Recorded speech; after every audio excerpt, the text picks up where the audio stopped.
And now to finish this first online lecture, we have, if we're going to talk about overdamped systems. So if we have an overdamped system, that's going to be one where our system poles are located at two overdamped locations. And if we had a first order transfer function, that's going to be one where we have a pole located at -1 over tau. So what we can see is if we go through the derivation, we can find the transfer function of our first order system and of our second order system, and then solve to find what is our time in the y domain. So if we have an input b, then we have ab times 1 minus e to the negative t over tau. And if we have yt for a second order system, that's going to be ab 1 minus e to the negative p1 over tau minus e to the negative p2 over tau. But as time goes to infinity, both p1 and p2, both of these terms are going to approach 0.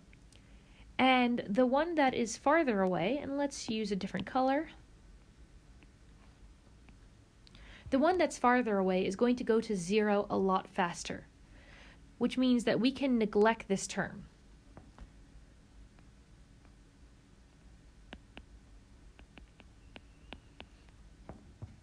So if we have a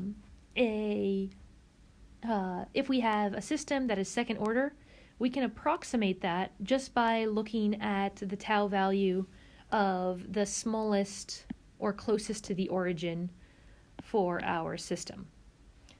So where we could say tau is equal to the minimum 1 over the pole that is located at the minimum value. And so the way that we can think about this is if you want to go home and you want to have a nice comfortable home that's well lit, then you're going to want to wait for the well lit and warm.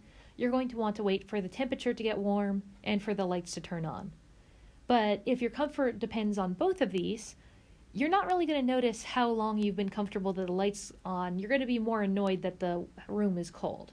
So the thing that takes the longest really represents how long it takes to get to steady state. So in our first LEGO Labs, we did this where we had a second order overdamped system in terms of our speed and the relationship between our input power to our electrical circuit to our mechanical system with rotation. That was a second order system because we had an inductor that represent one order, but the speed of our electrical system was so fast in comparison to our motor system that we could represent everything as a first order system. So we've done this before in our LEGO Labs, and we can continue to do it as we have overdamped systems. Okay, and that's it for this lecture today. I will see you all in 10 minutes.